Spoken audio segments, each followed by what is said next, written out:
Hello everyone. सो ये हमारा sociology का चैप्टर 1 चल रहा है, class 11th NCERT, sociology and society. और इस चैप्टर का इंट्रोडक्शन हम लोग ऑलरेडी कंप्लीट कर चुके हैं, जिसमें हमने देखा कि कैसे सोसाइटी चलती है इंडिविजुअल पे, ग्रुप ऑफ इंडिविजुअल्स पे, और फिर जाके सोशोलॉजी एज अ सब्जेक्ट आता है सामने। तो काफ़ी सारे बेसिक्स हमने यहाँ पे समझे कि हमें क्या पढ़ना है इस सब्जेक्ट में। धीरे धीरे करके सारे चैप्टर्स हम कवर करेंगे और समझेंगे कि सोशोलॉजी एज अ सब्जेक्ट हमें क्या सिखाने की कोशिश कर रही है। बिकॉज सोशोलॉजी जो है ना, ये एक साइंस है, ये बहुत ही इंपॉर्टेंट है और बहुत ही इंटरेस्टिंग है। आपको बहुत मज़ा आने वाला है आगे की सीरीज़ में, और जैसे जैसे हम आगे बढ़ेंगे ना, आपको और इंटरेस्ट आता जाएगा कि क्या हम पढ़ने वाले हैं और क्या रीजंस हैं, कैसी जो प्रॉब्लम्स एग्जिस्ट करती हैं, उनके पीछे के क्या रीजंस हैं, उनके क्या सोल्यूशंस हो सकते हैं, रिसर्च क्या है, रिसर्च मेथड्स क्या हैं, सर्वे क्या होता है, बहुत सारी चीज़ें जो हम यहाँ पे डिस्कस करने वाले हैं। तो पहला टॉपिक ऑलरेडी हम लोग कंप्लीट कर चुके हैं। If you have not watch the video, पहला वीडियो जाके आप देख लो। अब हम यहाँ पे शुरू करने वाले हैं नेक्स्ट टॉपिक, जो कि ये देखो लास्ट में सब हम लोग लास्ट लेक्चर में हम लोग ये सब पढ़ चुके हैं। पढ़ने वाले हैं the sociological imagination, the personal problem and the public issue. तो अगर हम हिंदी में बोलें तो इस बात को ऐसे बोलेंगे कि सोशोलॉजिकल इमेजिनेशन क्या थॉट हो सकता है, क्या विचार हो सकते हैं, पर्सनल इशू क्या है, किसी इंसान का पर्टिकुलर पर्सनल प्रॉब्लम क्या है, एंड पब्लिक इशू क्या है। पब्लिक इशू मतलब भाई किसी एक इंसान का कोई अगर प्रॉब्लम है तो हो सकता है वो दूसरे इंसान का भी हो, ऐसे तीसरे का भी हो। जैसे पिछले क्लास में अगर आपको याद होगा तो हमने बात की थी बच्चों की, हमने उन बच्चों की बात की थी जो सब्जेक्ट्स को चूज़ करते हैं, क्लास 11th में आते हैं जब, तो वो सब्जेक्ट चूज़ करते हैं। हर एक बच्चे की प्रॉब्लम होती है, वो सोचता है कि कौन सा सब्जेक्ट लूँ, क्या मैं मैथ्स लूँगा तो मैं उसको कवर अप कर पाऊँगा या नहीं, क्या मेरे मार्क्स अच्छे आएंगे या नहीं, ऐसे ही हर बच्चा सोचता है। तो उस बच्चे की वो इंडिविजुअल प्रॉब्लम नहीं है। अब ये प्रॉब्लम कैसी हो गई, अब ये पब्लिक इशू, ये पब्लिक प्रॉब्लम हो गई है ना। ये ग्रुप ऑफ इंडिविजुअल्स की प्रॉब्लम है। वो सारे बच्चे, जितने भी बच्चे हैं जो 10th पास आउट होते हैं, वो 11th में जब जाते हैं तो उनके दिमाग में बस एक ही चीज़ होती है कि क्या ये मैंने सब्जेक्ट लेके सही किया है। उनको डर लग रहा होता है, बिकॉज नया सब्जेक्ट होता है, नई चीज़ें पढ़नी है, तो ये सारी चीज़ें दिमाग में उनके चलती हैं। तो ये एक पब्लिक इशू बन जाता है। तो यहाँ पे एक थिंकर आते हैं, और एक बात मैं आपको बोलना चाहती हूँ कि आप लोग क्या करो ना, आप लोग एक अपनी फैक्ट शीट्स बनाओ। फैक्ट शीट बनाने का एक सबसे अच्छा जो एग्जाम्पल है वो ये है कि आप एक A4 शीट रख सकते हो। आप हर टॉपिक की, जैसे ये हमारा पहला चैप्टर चल रहा है, तो इस पहले चैप्टर की आप A4 शीट बना सकते हो। A4 शीट रखो आप, और उसमें आप ना कुछ इंपॉर्टेंट पॉइंट्स को नोट करते रहो। तो उससे क्या होगा कि आपके जब जब आप दोबारा रिवीजन करोगे तो आपको पूरा चैप्टर एज इट इज़ पढ़ने की ज़रूरत नहीं है। आपको एक लाइन टू लाइन नहीं पढ़ना पड़ेगा, क्योंकि लाइन टू लाइन तो हम लोग यहाँ इस वीडियो में पढ़ ही रहे हैं। तो आपको क्या करना होगा, आपको सिर्फ उस फैक्ट शीट के पास जाना होगा और आप उसको रिवाइज कर सकते हो। और आई होप कि ये वीडियो ज़्यादा से ज़्यादा लोगों तक पहुँचे। तो इससे क्या होगा ना कि मुझे भी पता चलेगा कि आप लोग क्या डिमांड कर रहे हो। लाइक अगर आपको लाइन टू लाइन पढ़ना है तो इट्स ओके, वरना मैं मेरे खुद के नोट्स हैं तो I can share them with you also. तो मेरे खुद के नोट्स हैं तो वो भी मैं आपको शेयर कर सकती हूँ। तो एज़ यू विश, जैसा आप लोग बताओ वैसा हम लोग आगे प्रोसीड कर सकते हैं। तो यहाँ पे एक थिंकर्स आते हैं। अब इनका नाम आप नोट करो क्योंकि बहुत इंपॉर्टेंट थिंकर हैं, आगे इनके बारे में काफ़ी कुछ पढ़ना है हमको। तो ये थिंकर हैं CW। CW मतलब सी राइट मील्स, बहुत इंपॉर्टेंट थिंकर है, इनके बारे में हमें पढ़ना होगा। तो ये जो सी राइट मील्स हैं, ये इंपॉर्टेंट थिंकर हैं, और ये क्या बोलते हैं, ये अपने अपने सोशोलॉजिकल इमेजिनेशन में, मतलब जो इनकी विचारधारा है, जो इनकी इमेजिनेशन रही है, उसको ये यूज़ करते हुए अनरिवील करते हैं कि कैसे पर्सनल और पब्लिक प्रॉब्लम्स जो हैं वो रिलेटेड हैं। तो CW मील्स क्या बोलते हैं, तो आपको बस उसमें आपको नोट्स में क्या लिखना है, आपको लिखना है कि CW मील्स जो हैं वो क्या देते हैं, वो अपने सोशोलॉजिकल इमेजिनेशन को सोशोलॉजिकल इमेजिनेशन को यूज़ करते हुए पब्लिक एंड पर्सनल इश्यूज़ का रिलेशनशिप बताते हैं। मतलब कैसे public and personal issues are related with each other. बस आपको इतना लिखना है अपने अपने नोट्स में, बिकॉज इट विल हेल्प, ये आपको आगे काम आएगा, बहुत काम आएगा। अगर आप किसी भी फील्ड में सोशोलॉजी को परसू करना चाहते हो तो बहुत काम आएगा। 11th-12th की NCERT तो वैसे भी बिल्कुल बाइबल की तरह होती है, आपको एक एक लाइन बाय लाइन पता होनी चाहिए, एंड इट्स वेरी हेल्पफुल। ठीक है, तो अगर आप चाहो तो I can share my notes also आपके साथ, तो वो आपको हेल्प करेंगे। आई होप कि वो आपको हेल्प करें, और बिल्कुल करेंगे। ठीक है, तो अब यहाँ पे देखते हैं कि क्या बात है, क्या बोलते हैं ये CW मील्स। तो इस चीज़ को, ये देखो एक्टिविटी है, और ये एक्टिविटीज़ ना हम लोग इनको पढ़ते नहीं है एनसीईआरटी में, बट मेरा मानना ये है ना कि ये जो एक्टिविटीज़ हैं ये 11th-12th की एनसीईआरटी में बहुत इंपॉर्टेंट होती हैं। बिकॉज क्यों इंपॉर्टेंट होती हैं उसका रीज़न मैं आपको देती हूँ। क्योंकि देखो यहाँ पे एक स्कीम का, एक योजना का, जिसको स्कीम बोलते हैं इंग्लिश में, उसका जिक्र किया है, और वो योजना कौन सी है? प्रधानमंत्री आवास योजना ग्रामीण। तो ये जो प्रधानमंत्री आवास योजना ग्रामीण है, इसके बारे में आपको पता होना चाहिए। तो आप क्या कर सकते हो, आप एग्जाम्पल के तौर पे ना उसको कोट कर सकते हो। तो एग्जाम्पल के तौर पे कोट कर सकते हैं। अब नाम से तो पता चल रहा है कि हाँ, प्रधानमंत्री आवास योजना ग्रामीण क्या होगा, कि ग्रामीण मतलब रूरल एरियाज़ में ये आवास यानी हाउसिंग के लिए है। जिनके पास घर नहीं होगा तो उनको घर प्रोवाइड किया जाएगा। ये प्राइम मिनिस्टर की के नाम पे आपने देखा होगा मोस्टली स्कीम्स ऐसे प्रधानमंत्री नेम से होती हैं, तो क्योंकि वो स्कीम्स लाई गई होती हैं, जो प्राइम मिनिस्टर उसको लाता है तो उसके नाम पे वो स्कीम हो जाती है। ठीक है, अब हम लोग आगे बढ़ेंगे इसमें। तो पहली चीज़ क्या है कि द सोशलॉजिकल इमेजिनेशन। अब यहाँ पे बात हम लोगों ने ये कर ली कि हाँ, C.W. मिल्स ने इस्तेमाल किया है सोशलॉजिकल इमेजिनेशन को to grasp the history and biography and relationships between the two within the society. तो टू कौन है? एक है पर्सनल और एक है पब्लिक। ये दो लोगों के बीच में वो अपना निकाल रहे हैं। लेकिन हाँ, यहाँ पे हमने ये नहीं, सोशलॉजिकल इमेजिनेशन एक्चुअल में क्या है, इमेजिनेशन हमें डिस्कस करना चाहिए, तो हम उसको डिस्कस करेंगे और देखेंगे कि क्या है। तो सोशलॉजिकल इमेजिनेशन क्या करता है? हमें मदद करता है to grasp history and biography and the relationships between the two in the society. तो एक सोसाइटी में, हम किसी सोसाइटी की बात करें तो उसकी हिस्ट्री क्या है। जैसे अगर हम आईवीसी की बात करें, आईवीसी मतलब इंडस वैली सिविलाइजेशन, तो अगर हम आईवीसी की बात करें तो उसकी हिस्ट्री क्या है, जो हम लोग पढ़ते हैं बुक्स में। क्या पढ़ते हैं हम लोग कि आईवीसी एक ऐसा सिविलाइजेशन है जो आज तक का सबसे बड़ा सिविलाइजेशन है इंडिया में, और ये भारत में जो देखने को मिला, ये सबसे बड़ा सिविलाइजेशन है इंडियन इंडस वैली सिविलाइजेशन, जो कि इंडिया के काफ़ी सारे नॉर्थ वेस्टर्न पार्ट्स में, नदर्न पार्ट्स में, और पाकिस्तान और अफगानिस्तान वाले पार्ट्स में देखने को मिला, और सबसे बड़ा सिविलाइजेशन है आज तक का, सबसे बड़ी। तो यहाँ पे हमें ये चीज़ देखने को मिली। तो आईवीसी एक हिस्ट्री की तरह है, वो हमने ग्रास्प किया उससे।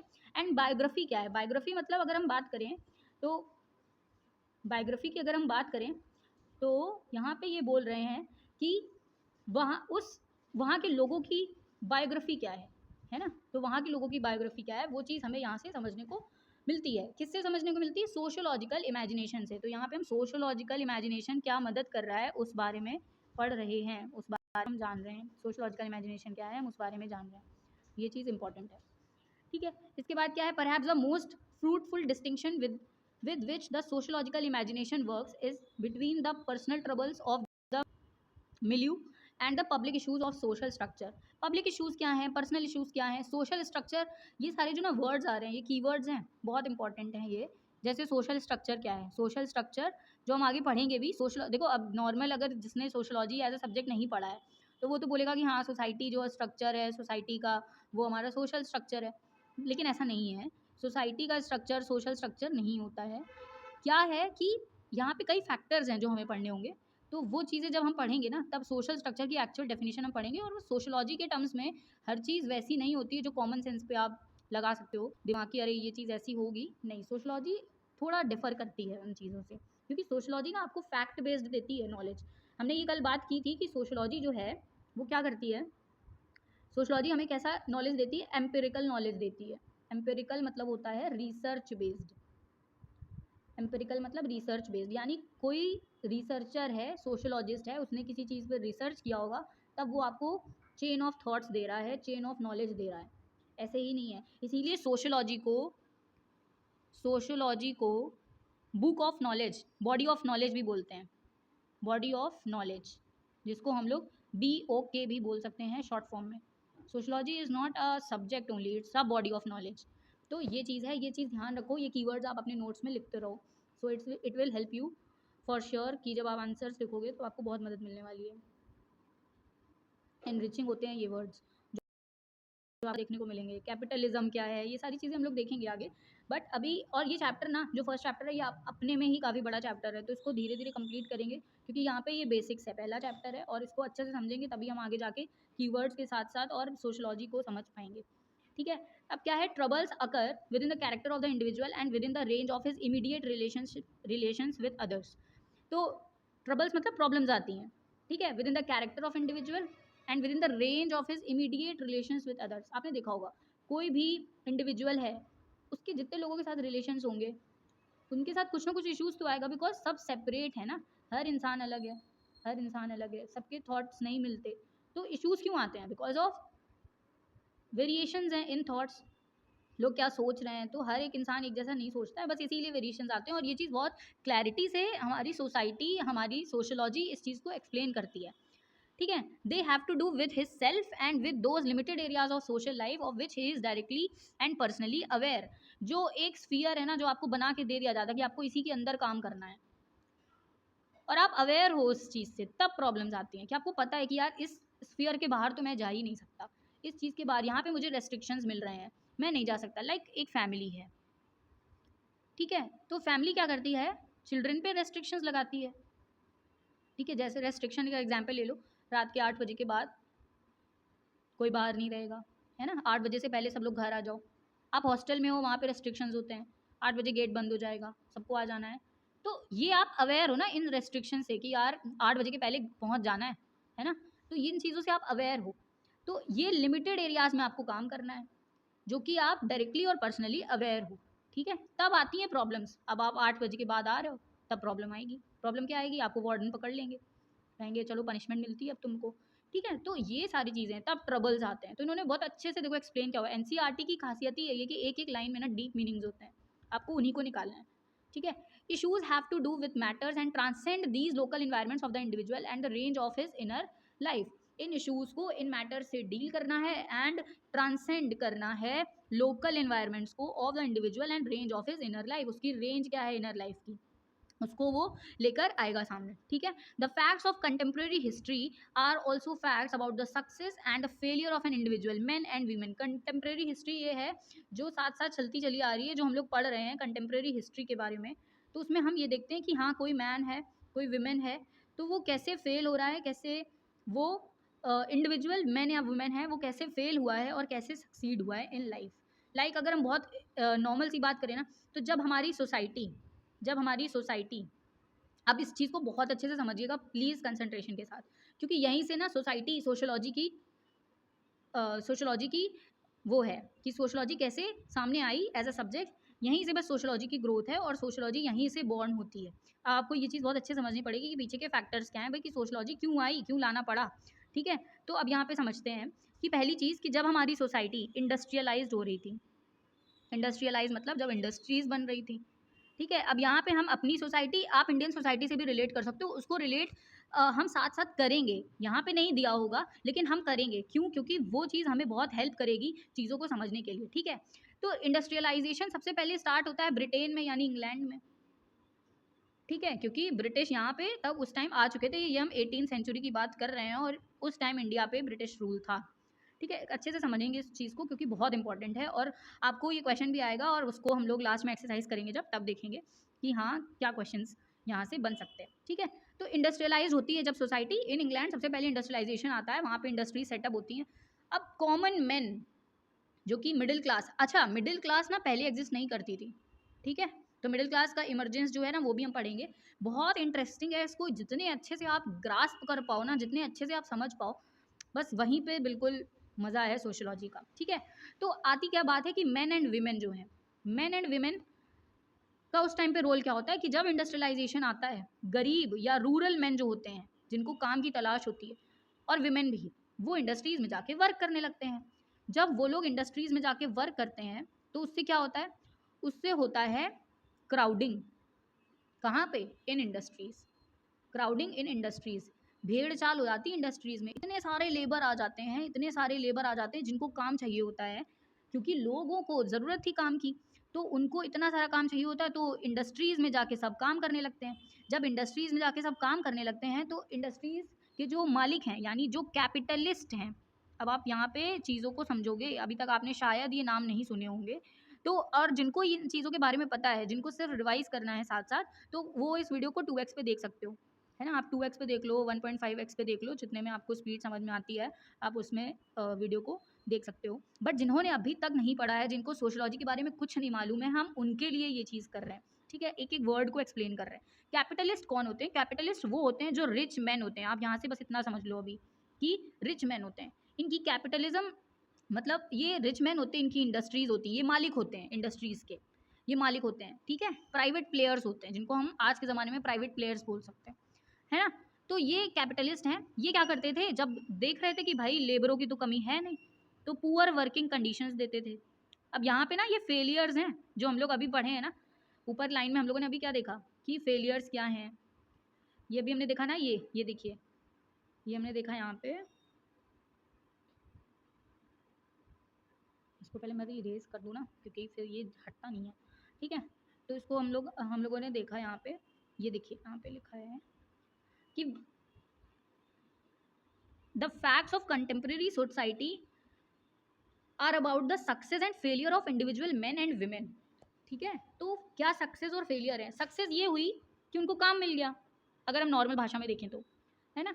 और फेलियर ये हुआ कि उनको काम मिला लेकिन बहुत पुअर कंडीशंस में मिला काम, उनको बहुत पुअर कंडीशंस में काम मिल रहा है। क्यों काम मिल रहा है? क्योंकि जो कैपिटलिस्ट हैं, जो रिच मैन हैं, जिनकी जो मालिक हैं कंपनी के या जो इंडस्ट्री के मालिक हैं, वो क्या करते हैं, वो लेबर्स को कम पैसे देते हैं, less wages, very low wages, बहुत कम पैसों में काम करवा रहे हैं, बहुत पुअर कंडीशंस दे रहे हैं काम की, ठीक है। ये सारी चीज़ें ये दिखाती हैं कि कैसे कैपिटलिस्ट क्लास जो है ना वो बहुत फ़ायदा उठाती है लेबर क्लास का, ठीक है। इनके अलग अलग नाम भी हैं जो कि हमारे very famous thinker Karl Marx ने दिए हैं, और कार्ल मार्क्स बहुत इंपॉर्टेंट थिंकर है, उनके बारे में जब हम पढ़ेंगे ना तो आपको बहुत मज़ा आएगा। कार्ल मार्क्स बहुत अच्छे थिंकर हैं, बहुत इंपॉर्टेंट है, बहुत कुछ दे गए हैं सोसाइटी को, ठीक है। तो ये क्या है, अब यहाँ पे देखो बात आती है when a society is industrialise, जैसे अभी हमने एग्जांपल लिया ना कि जब सोसाइटी इंडस्ट्रियलाइज हुई तो क्या क्या हुआ। अब पीजेंट, पीजेंट कौन है? Farmer, peasant is farmer, peasant है किसान, खेती करने वाला। फार्मर बिकम्स अ वर्कर, वो वर्कर बन गया। वर्कर क्यों बन गया? क्योंकि फार्मर के अलग मतलब उनको अलग प्रॉब्लम्स हैं कि मॉनसून के वेट करना पड़ता है ना, जोग्राफी का थोड़ा रहता है। तो ये सारे जो इश्यूज थे फार्मर को कन्विंस कर दिए कि वो जाके कहाँ काम करें, वो फैक्ट्रीज में काम करें, वो इंडस्ट्रीज में काम करें। जब फार्मर जाके फैक्ट्रीज और इंडस्ट्रीज में काम करने लगा तो वो फार्मर बन गया वर्कर, पीजेंट बन गया वर्कर। अब वो फ्यूडल लॉर्ड जो है, फ्यूडल लॉर्ड इज लिक्विडेटेड और becomes a business. Feudal lords, अब ये कौन है? अब इसको अगर आपने हिस्ट्री पढ़ी होगी ना तो आपने वहाँ पे फ्यूडल लॉर्ड्स का नाम सुना होगा। ये फ्यूडल लॉर्ड्स वो हैं जो फ्यूडल, फ्यूडल क्या होता है? फ्यूडल सोसाइटी मतलब वो सोसाइटी जहाँ पे एग्रीकल्चर होता हो, एग्रीकल्चर बेस्ड सोसाइटी को हम फ्यूडल सोसाइटी बोलते हैं। अब लॉर्ड्स का मतलब क्या है? ऐसे आप तोड़ तोड़ के मीनिंग्स निकाल सकते हो। लॉर्ड्स का मतलब है ओनर, तो किसी एग्रीकल्चर लैंड का ओनर जो होगा वो फ्यूडल लॉर्ड होगा, है ना। और ये फ्यूडल जो है ना ये टुकड़े हैं एग्रीकल्चर, बड़े बड़े एग्रीकल्चरल लैंड के छोटे छोटे टुकड़े जो होते हैं उनके जो मालिक हैं वो फ्यूडल लॉर्ड्स होते हैं, ठीक है, जिनको आप जमींदार भी बोल सकते हो। इज लिक्विडेटेड और बिकम्स बिजनेसमैन, वो बिजनेसमैन बन गए। क्यों बिजनेसमैन बन गए? फैक्ट्रीज बनवा ली, फैक्ट्रीज खुलवा दी, भाई पैसा तो था ही तो फैक्ट्रीज खुलवा दी, क्योंकि वो देख रहे थे कि मार्केट की डिमांड बढ़ रही है, फैक्ट्रीज स्टैब्लिश हो रही हैं और काम करने के लिए भैया आराम से आदमी मिल जा रहे हैं, काम करने के लिए लेबर मिल जा रहा है, पैसे भी कम देने पड़ रहे हैं। तो यहाँ से क्या आता है कि व्हेन क्लासेस राइज और फॉल, जब कोई भी क्लास राइज करती है, फॉल करती है, मैन इज एम्प्लॉयड और unemployed, when the rate of investment goes up और down, a man takes new heart और गोज ब्रोक। या तो उसके साथ अच्छा हो रहा है, या तो इंसान, या तो वो मैन खुश हो रहा है, या तो वो टूट रहा है। टूट रहा है मतलब ये अब थोड़ा कवि नहीं ऐसे बोलते, कवि कहता है, कवि कहना चाहता है, तो उसी टाइप का है। लेकिन यहाँ पे इसका मतलब सिर्फ इतना है कि या तो कुछ अच्छी चीज़ें हो रही हैं या तो कुछ बुरी चीज़ें हो रही हैं, और यहाँ पे हमें दोनों चीज़ें देखने को मिल रही हैं, ठीक है। काम तो मिल रहा है बट बहुत बुरी कंडीशंस है, ऐसी कंडीशंस आ जाती है कि जो लेबर है वो सुसाइड तक कर लेते हैं, है ना। जॉइंट फैमिलीज न्यूक्लियर फैमिलीज में कन्वर्ट हो जाती हैं। तो ये सारे इश्यूज हैं जिनकी वजह से सोशलॉजी को लाना पड़ा। सोशलॉजी एक डिफरेंट सब्जेक्ट की डिमांड हो गई कि यार ये सारी चीज़ें हैं क्या, इनको पढ़ना कैसे है। थिंकर्स ये सोचने लगे कि ऐसा तो कोई सब्जेक्ट ही नहीं है जो इन सारे इश्यूज को एक्सप्लेन करता हो, और ये वैलिड इश्यूज हैं, ये चल रहे हैं समाज में, लेकिन कोई एक्सप्लेन करने वाला नहीं है, कोई समझा ही नहीं पा रहा है इन चीज़ों को कि भाई ये क्यों हो रहा है, इसके सोल्यूशंस क्या हैं, क्या रीजंस हैं। तो ये चीज़ों के लिए जब इनके इतने सारे सवाल उठने लगे ना दिमागों में, तब ये सोशलॉजी को लाना पड़ा, ठीक है। तो सोशलॉजी के आप लिख सकते हो, नोट करते जाओ आप, ठीक है, पॉज करके आप नोट कर लेना। सोशलॉजी के फाउंडर या सोशलॉजी के जो डिस्कवरर हैं, जो डिस्कवरी जिन्होंने की, ठीक है, सोशलॉजी की, वो हैं ऑगस्ट कॉम्टे, ठीक है, ऑगस्ट कॉम्टे, COMTE, ये हैं सोशलॉजी के, ऐसा माना जाता है। ऐसे तो बहुत सारे लोग हैं, ऑगस्ट कॉम्टे हो गए, मार्क्स हो गए, CW मील्स हो गए, है ना, दरखाइम हो गए, तो ये सब उसी टाइम के थिंकर्स हैं, लेकिन ऑगस्ट कॉम्टे मेन थिंकर हैं जो जिनकी वजह से सोशलॉजी आई, और इन्होंने ही सोशलॉजी को एज अ साइंस बोला है, ठीक है। इसके बाद हम आगे बढ़ेंगे, व्हेन वॉर्स हैपन। अब यहाँ पे देखो, ये सब एग्जाम्पल्स हैं, सोशलॉजी पूरा एग्जाम्पल बेस्ड है, अगर आप एग्जाम्पल्स नहीं दे पा रहे हो तो फिर बेकार है। व्हेन वॉर्स हैपन, जब युद्ध होते हैं, an insurance salesman becomes a rocket launcher, a store clerk, a radar man, a wife lives alone, a children grows up and without a father, ठीक है। तो वॉर होने के इसमें नेगेटिव और पॉजिटिव दोनों इम्पैक्ट्स दिए हैं, ठीक है, कि एक बच्चा बड़ा होता है लेकिन उसका फादर नहीं है, क्यों? क्योंकि वॉर में वो मारा जा चुका है, वाइफ को अकेले रहना पड़ रहा है, ठीक है।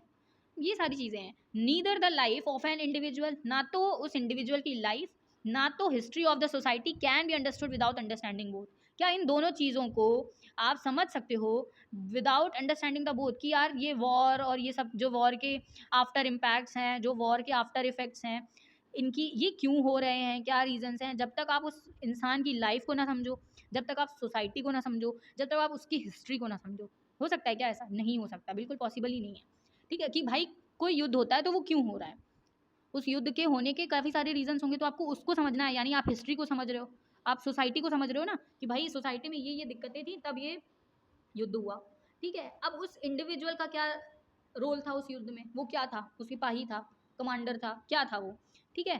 तो वो क्यों मारा गया, क्या रीजंस थे, ठीक है, कि वो कितने देर तक, कितने दिनों तक युद्ध लड़ा, ठीक है, उसकी फैमिली कैसी थी, ये सारी चीज़ें बिना आप इंडिविजुअल की लाइफ के, बिना आप सोसाइटी के नहीं समझ सकते हो। तो यही चीज़ें हमें एक्सप्लेन कर रहे हैं मील्स यहाँ पे, और ये मील्स ने 1959 में बोली कि ये जो दोनों चीज़ें समझनी चाहिए। अब यहाँ पे देखो, प्रधानमंत्री आवास योजना का फिर से देखो आया है कॉन्टेक्स्ट, और इसको समझना बहुत ज़रूरी है, क्योंकि फैक्चुअल आपके जो 1 मार्कर क्वेश्चंस होते हैं ना, उनमें भी आ सकता है कि प्रधानमंत्री आवास योजना कब लॉन्च हुई, तो 2016 में लॉन्च होती है। मेजर स्कीम है जो मिनिस्ट्री ऑफ रूरल डेवलपमेंट के अंदर आती है। तो हमारी जो गवर्नमेंट होती है ना, गवर्नमेंट एक इंस्टीट्यूशन है जो सोसाइटी का पार्ट है, गवर्नमेंट भी सोसाइटी का पार्ट है, एक इंस्टीट्यूशन है जिसके अंदर काफ़ी सारी मिनिस्ट्रीज काम करती हैं, काफ़ी सारे मंत्रालय काम करते हैं। तो उसमें से एक मंत्रालय है ministry of rural development. Rural development यानी विलेज वाले जो एरियाज़ हैं ना, यानी जो ग्रामीण एरियाज़ हैं, वहाँ पे ये काम करती है। तो मेजर स्कीम है इसी मिनिस्ट्री की, प्रधानमंत्री आवास योजना 2016 में आई थी, जिसने प्रोवाइड किया financial and labour support to houseless families and those living in dilapidated kutcha houses to build pucca houses. तो इसका एक एग्जांपल मैंने भी अपने घर के आसपास घर के पास देखा कि एक मेरे घर के पास ना एक मेसन रहते हैं, मेसन यानी वो मिस्त्री हैं बाय प्रोफेशन। तो वो घर बनाते हैं, बट उनका घर ना थोड़ा एक कमरे का 2 कमरे का था, छोटा सा घर था और थोड़ा कच्चा भी था।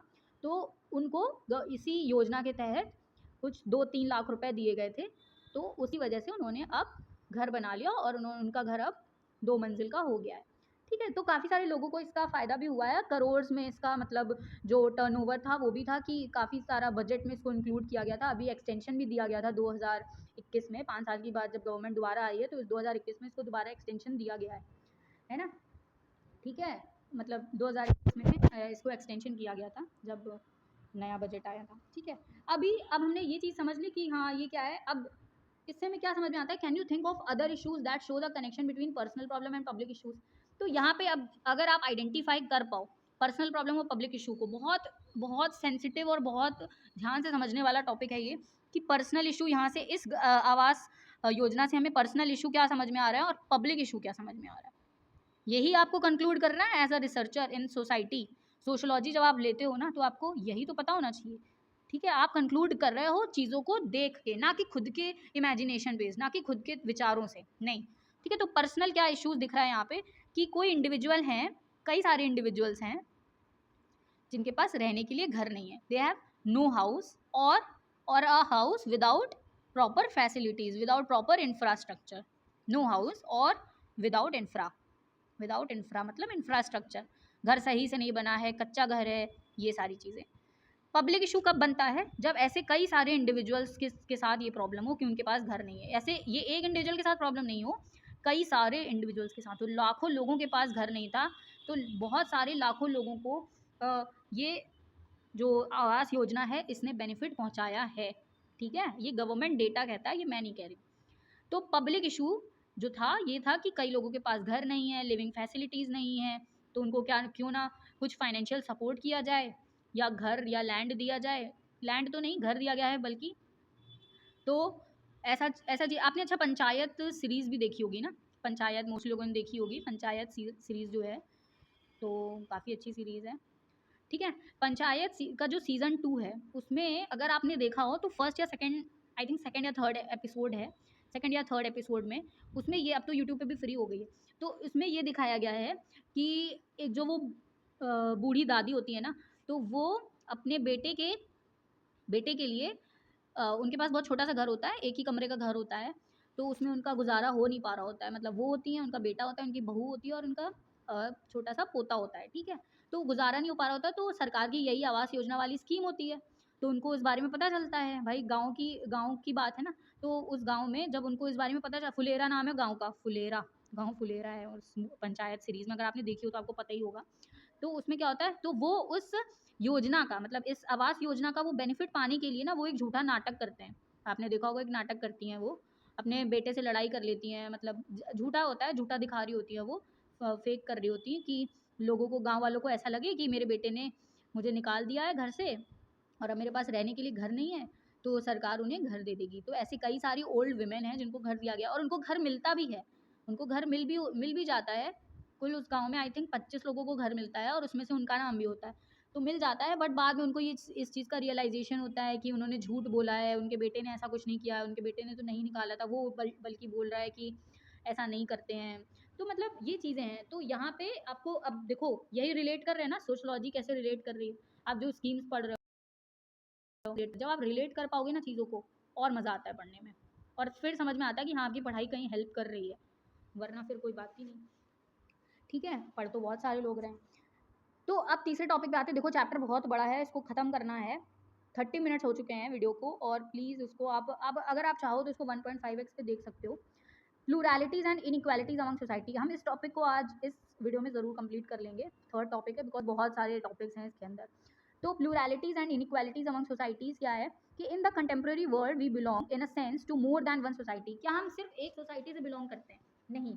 एग्जाम्पल देखते हैं क्या, कि क्या हम सिर्फ इंडियन सोसाइटी से बिलोंग करते हैं? नहीं करते। क्या हम सिर्फ इंडियन सोसाइटी से बिलोंग करते हैं? नहीं। हम वेस्टर्न सोसाइटी से भी बिलोंग करते हैं। कैसे? हम वेस्टर्न कल्चर नहीं अपना रहे हैं, वेस्टर्न खाना खा रहे हैं, हम बर्गर खा रहे हैं, हम पिज़्ज़ा खा रहे हैं, मैकडोनल्ड्स, ठीक है?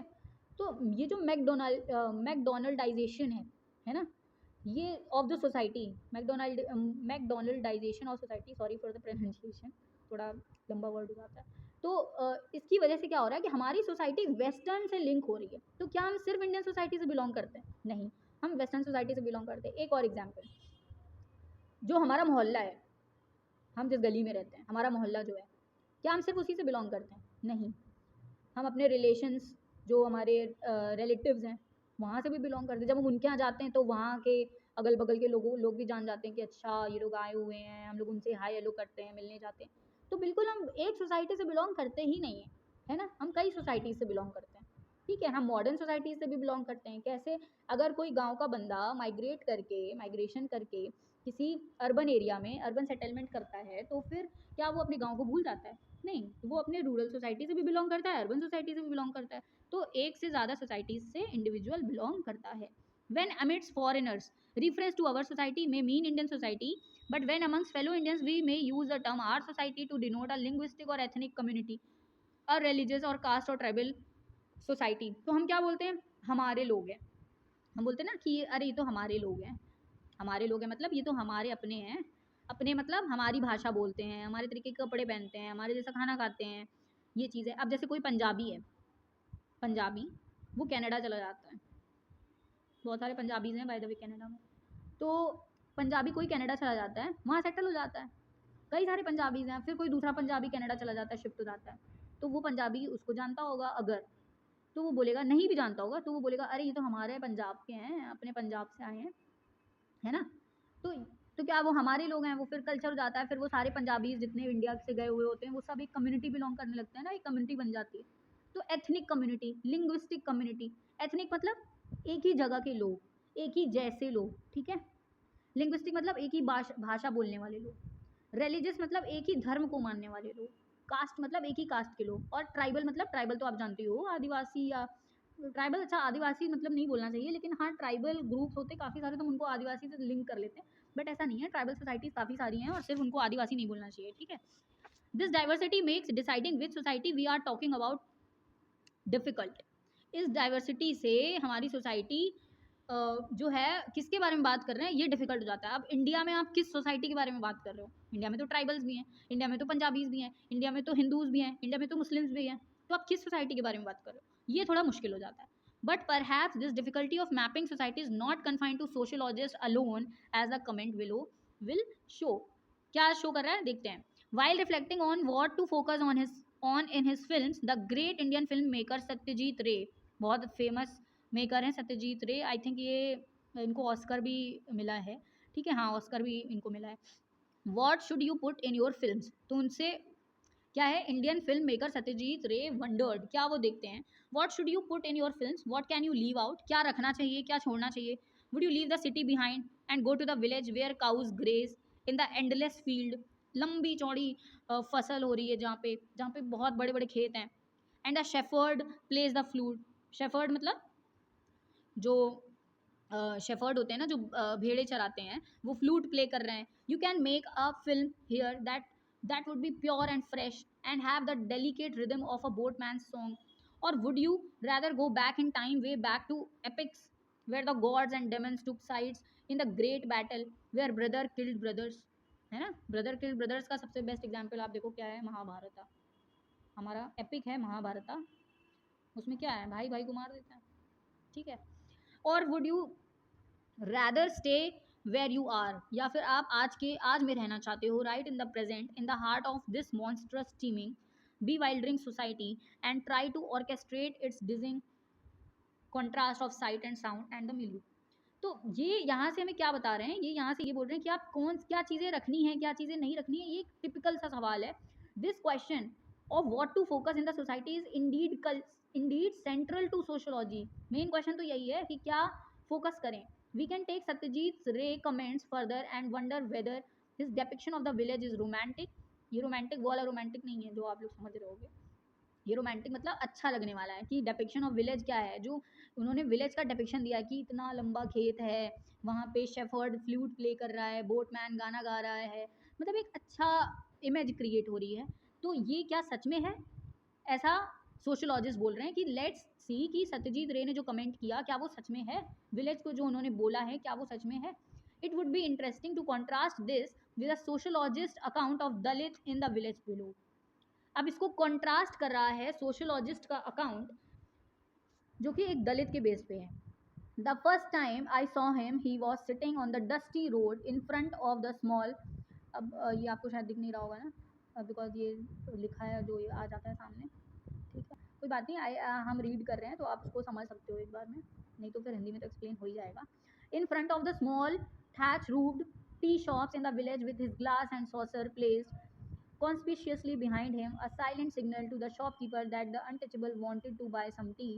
Mooli was a gaunt 40-year-old with betel blackened teeth who wore his long hair swept back. मतलब यहाँ से क्या आपको इमेज आ रही है, इमेज ये आ रही है कि कोई एक दलित पर्सन है, कोई अनटचेबल है, दलित वही जो अनटचेबल्स हैं, तो जो अछूत व्यक्ति है वो बैठा है, उसको चाय चाहिए और शॉपकीपर से वो चाय मांग रहा है, और उसकी क्या कंडीशन है उसको पोर्ट्रे किया जा रहा है, ठीक है। A quote from Amartya Sen, बहुत फेमस सोशोलॉजिस्ट हैं, इंडियन सोशोलॉजिस्ट हैं, perhaps illustrates well how inequality is central to differences among societies. एक तरफ सत्यजीत रे विलेज को इतना अच्छा बता रहे हैं, विलेज की ज्योग्राफी इतने अच्छे से एक्सप्लेन कर रहे हैं, विलेज की जो शेफर्ड कैसे म्यूजिक, मतलब एक रोमांटिक वे में वो रोमांटिसाइज कर रहे हैं विलेज को, लेकिन अमर्त्य सेन उसी चीज़ को इनइक्वालिटी की तरह देख रहे हैं कि वहाँ पे एक दलित, एक अनटचेबल की कंडीशन क्या है। तो वो अमर्त्य सेन का ये जो कोट है ना बहुत इंपॉर्टेंट है, बहुत अच्छा कोट है और ये सोसाइटी को, इंडियन सोसाइटी को समझने के लिए भी बहुत एक अच्छा एग्जाम्पल है। तो इन्होंने क्या लिखा है, some Indians are rich, because Amartya Sen जो है वो इंडियन सोशोलॉजिस्ट हैं, तो इंडिया की बात करते हैं। Some Indians are rich, most are not.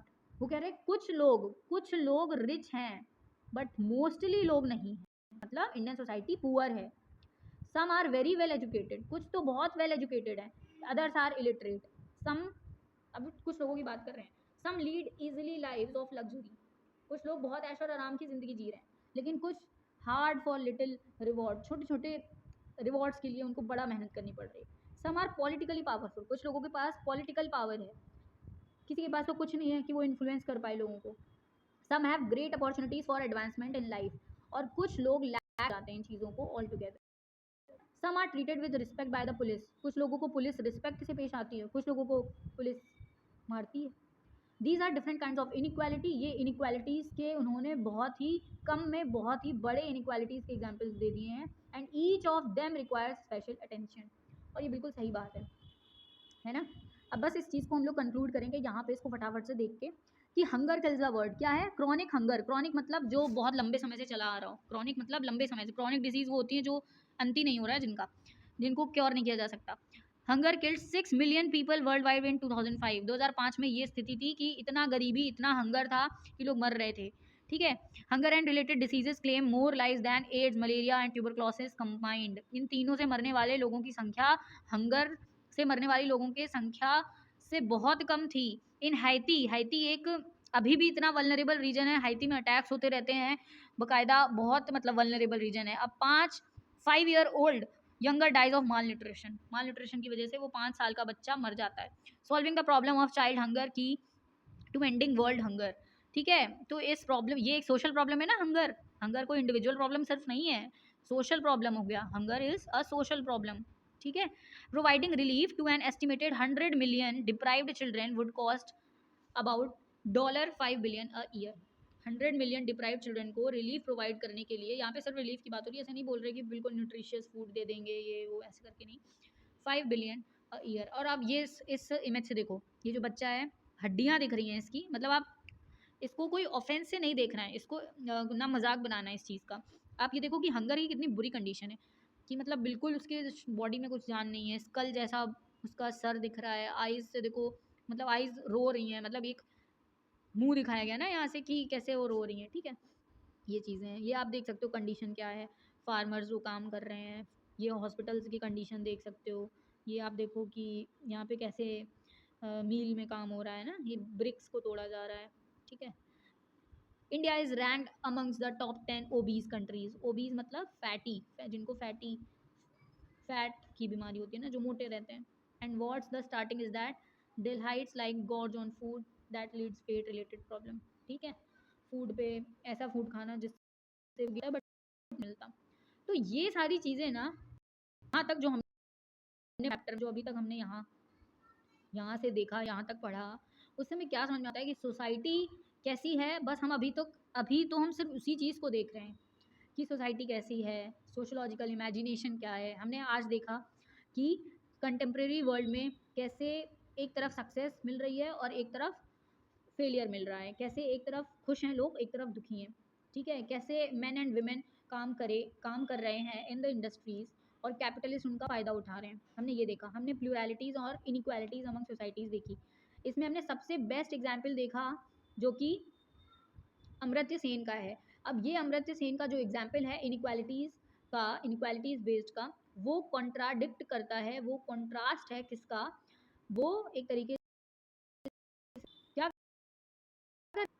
वो कॉन्ट्राडिक्ट कर रहा है, वो आलोचना कर रहा है किसके किसके थॉट्स की, सत्यजीत रे के थॉट्स की, जो उन्होंने एक विलेज, एक गांव का बताया। फिर हमने हंगर का एक सोशल प्रॉब्लम देखा, जो कैसे डेटा दिया गया है हमारी बुक में, कैसे वो लोगों को, कैसे उससे इस हंगर की प्रॉब्लम से कितने लोग मर रहे हैं और कितने लोग 2005 में बहुत इससे सफ़र किए हैं, ठीक है। तो to remove hunger, to remove poverty, ये हमारा सस्टेनेबल डेवलपमेंट गोल्स भी है, जो यूएन के एसडीजी गोल्स हैं। अगर बुक में होगा तो अच्छी बात है, नहीं तो ये तो पढ़ना ही है हमें, ये हम आगे पढ़ेंगे भी, तो ठीक है। यूएन एसडीजी गोल्स है, उसमें पहला ही है टू रिमूव पॉवर्टी एंड दूसरा है टू रिमूव हंगर। तो सोचो ये इतना ज़्यादा इंपॉर्टेंस दिया गया है, क्योंकि कितने लोग मर चुके हैं इन सोशल प्रॉब्लम से। ठीक है, तो इन पे फोकस डालना तो बहुत ज़रूरी है, और इनको स्टडी कौन करती है? हमारी सोशियोलॉजी। ठीक है, तो आज के लेक्चर में हम बस इतना ही पढ़ेंगे, और नेक्स्ट वीडियो के लिए प्लीज़ आप सब्सक्राइब कर लो चैनल को, और लाइक ज़रूर कर देना वीडियो को, ज़्यादा से ज़्यादा लोगों तक शेयर करो, अपने दोस्तों को शेयर करो। और इसके बाद हम नेक्स्ट टॉपिक पढ़ेंगे इंट्रोड्यूसिंग सोशियोलॉजी, जिसमें अब हम सच में सोशियोलॉजी को पढ़ने वाले हैं कि सोशियोलॉजी कैसे इंटरकनेक्ट करती है पूरे वर्ल्ड को, कैसे कुछ सोशियोलॉजिस्ट आते हैं वो क्या थॉट्स देते हैं, ये सारी चीज़ें। सोशियोलॉजी जो है वो कैसे रिलेट करती है बाकी सारे डिसिप्लिन से, ये हमने कल इस चीज़ ज़रूर लेना।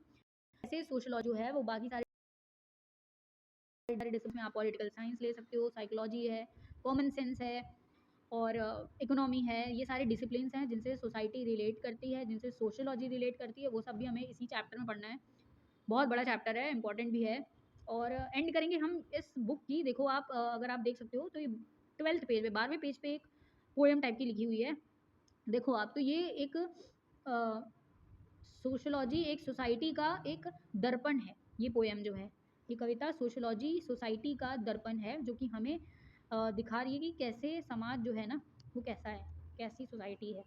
तो दिखा क्या रही है? ए दिल है मुश्किल जीना यहाँ, ज़रा हटके ज़रा बच के, ये है बॉम्बे मेरी जहाँ। कहीं बिल्डिंग कहीं ड्रामे, कहीं मोटर कहीं मील, मिलता है यहाँ सब कुछ, एक मिलता नहीं दिल। इंसान का नहीं कहीं नामो निशा, कहीं सत्ता कहीं पत्ता, कहीं चोरी कहीं रेस, कहीं डाका कहीं फाका, कहीं ठोकर कहीं ठेस। बेकारों के हैं काम यहाँ, बेघर को यहाँ कहते हंस हंस। खुद काटे गले सबके कहे इसको बिजनेस, एक चीज़ के हैं कई नाम यहाँ। गीता बुरा दुनिया वो है कहता, ऐसा भोला तू ना बन, जो है करता वो है भरता है यहाँ का ये चलन। तो ये बॉम्बे का एक इन्होंने एग्जाम्पल दिया है। अब यहाँ पे बॉम्बे ये कोई इंजॉय करने के लिए कविता नहीं दे रखी है, ये समझने के लिए दे रखी है कि बॉम्बे को as a society, as a cultural society कैसा समझा जा रहा है ना। दोनों तरफा है कि अच्छा भी है, बुरा भी है, बुरा ज़्यादा है। तो ये चीज़ें दिखाई जा रही हैं, हम आगे पढ़ेंगे भी इस चैप्टर में, अभी तो चैप्टर बहुत बाकी है। तो अभी तो शुरू किया है, जस्ट दूसरा लेक्चर है। नेक्स्ट चैप्टर के लिए नेक्स्ट वीडियो में हम लोग आगे बढ़ेंगे। तब तक के लिए bye bye, have a great learning.